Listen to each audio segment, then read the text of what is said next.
ختم ہونا پڑا تو اس کے بعد علیمہ خان کا بیان سامنے آتا ہے اور وہ کہتے ہیں کہ یہ لوگ ہوتے کون ہیں ہمیں روکنے والے، ہم یہاں بیٹھے رہیں گے، یہ سڑک بھی ہماری ہے، ہم ٹیکس دیتے ہیں، اور جب اگر انہوں نے عمران خان کو نہیں چھوڑا تو ہم سارا ملک بند کر دیں گے، پہلے ہم خیبر پختونخوا کو بند کریں گے اور پھر سارا ملک جو ہے وہ بند ہوگا۔ یہ بیسیکلی عمران خان کی بہن علیمہ خان کی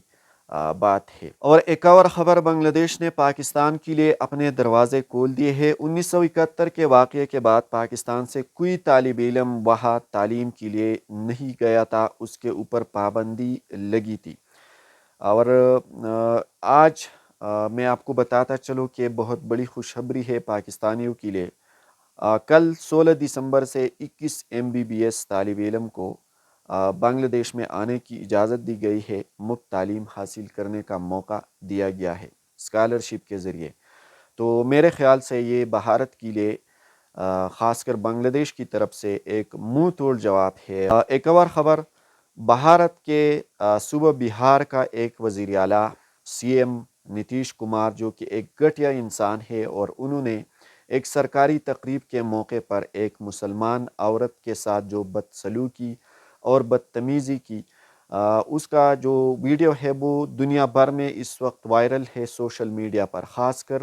مسلمان دنیا میں، مسلمان ممالک میں، پاکستان، بنگلہ دیش، بھارت کے اندر جو مسلمان ہے، مسلمان کمیونٹی کے اندر اس شخص کے اوپر بہت کڑی تنقید جو ہے وہ کی جا رہی ہے، اور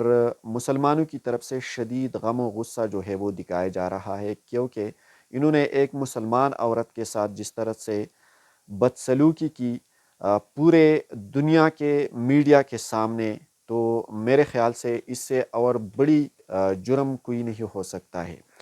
تو میں یہ کہنا چاہتا ہوں کہ اس گھٹیا انسان کو اس کے خلاف قانونی کارروائی کرنی چاہیے، اس کے خلاف FIR درج کرنی چاہیے اور اسے نشانی عبرت بنانا چاہیے۔ لیکن بدقسمتی کی بات یہ ہے کہ ہندوستان میں ضرور یہ سمجھتا ہوں کہ ہندوستان میں 20 کروڑ کے لگ بھگ مسلمان رہتے ہیں، لیکن وہاں پر مسلمانوں کی جو آواز ہے وہ ہمیشہ سے دبائی جا رہی ہے، اور مسلمانوں کے جو حقوق ہے وہ پامال کیے جا رہے ہیں، کیونکہ پچھلے کئی سالوں سے ہندوستان میں ایک ایسی پولیٹیکل پارٹی کی حکومت ہے، بھارتی جنتا پارٹی، جو مسلمانوں کے خلاف سیاست کر رہے ہیں اور مسلمانوں کے دشمنی کے نام پر سیاست کر رہے ہیں۔ ہندو اور مسلمانوں کے بیچ جو ہے وہ لڑائی دشمنی کو فروغ دیتے ہیں، اور اسی نام پر اسی گیم کے بنیاد پر وہ سیاست کر رہے ہیں۔ تو ظاہر سی بات ہے یہی گھٹیا انسان بھی اسی پارٹی کا رہنما ہے، اور ہندوستان کا وزیر اعظم نریندر مودی وہ بھی اسی پارٹی کا رہنما ہے، تو وہ ضرور انہیں جو ہے میرے خیال سے ایک ان کی طرف سے ریلیف دی جائے گی، لیکن ان کے خلاف کوئی عملی قدم جو ہے وہ نہیں اٹھایا جائے گا۔ باہر کے میرے خیال سے اس کی یہ بے عزتی بھی پوری ہے، کیونکہ دنیا بھر میں اس وقت اس کے اوپر بہت شدید الفاظ میں اس کے خلاف تنقید کی جا رہی ہے۔ باہر کے دوستو، ایک اور خبر آسٹریلیا کے حوالے سے یہ ہے کہ آسٹریلیا میں پچھلے دنوں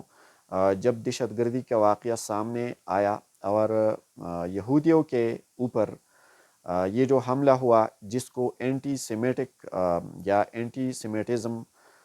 پلان یا اٹیک بھی کہا جاتا ہے، کہ یہ بیسیکلی یہودیوں کے خلاف ایک پلان تھا،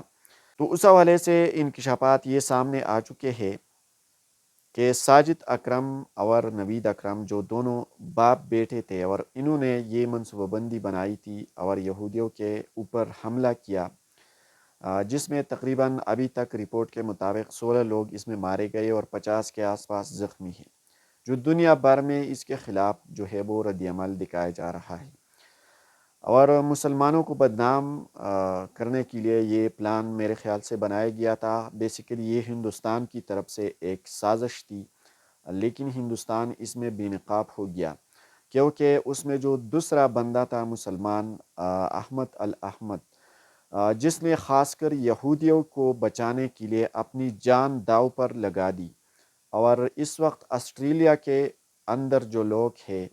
ان کی طرف سے ان کے لیے $20 لاکھ کا فنڈز جو ہے وہ جمع کرا دیا گیا ہے۔ تو یہ بہت بڑی بات ہے، اور اس کی وجہ سے دنیا بھر کی مسلمان جو ہے اس کا نام روشن ہو رہا ہے کہ سارے مسلمان ایک جیسے نہیں ہے۔ جس طرح سے یورپ، مغرب، امریکہ اور اسرائیل ہمیں سمجھتے ہیں، اور ہندوستان بھی اس کا پورا ساتھ دے رہا ہے مسلمانوں کو بدنام کرنے کی سازش میں۔ ہندوستان بھی بہت آگے ہے، ہندوستان کا میڈیا بھی بہت آگے ہے، لیکن ابھی تک جو صورتحال ہے وہ یہ ہے کہ اس دہشت گرد منصوبے کے پیچھے جو لوگ تھے وہ ہندوستانی تھے، اور خاص کر فلپائن میں وہاں پر ایک عسکریت پسند تنظیم کے ساتھ ان کا لگاؤ تھا، اور ان کی طرف سے اسے تربیت دی گئی تھی۔ اور پھر مزید یہ بھی کہا جا رہا ہے کہ وہاں پر بھی ہندوستانی لوگوں کی طرف سے ان کو یہ تربیت دی گئی تھی تاکہ وہ یہاں پر اٹیک کر سکے اور مسلمانوں کو بدنام کیا جا سکے، خاص کر ہندوؤں کی طرف سے، اور کچھ دوسرے مغربی ممالک ہیں ان کی طرف سے مسلمانوں کے خلاف ایسا گھٹیا سازش جو ہے وہ بنایا جا رہا ہے تاکہ مسلمانوں کو بدنام کیا جا سکے۔ لیکن باہر کے احمد الاحمد کی وجہ سے مسلمانوں کا نام دنیا بھر میں اس وقت روشن ہوا ہے۔ مزید خبروں اور تفصیلات کے لیے ہمارے ساتھ جڑ جائیے، اس چینل کو سبسکرائب کیجیے۔ Thank you very much.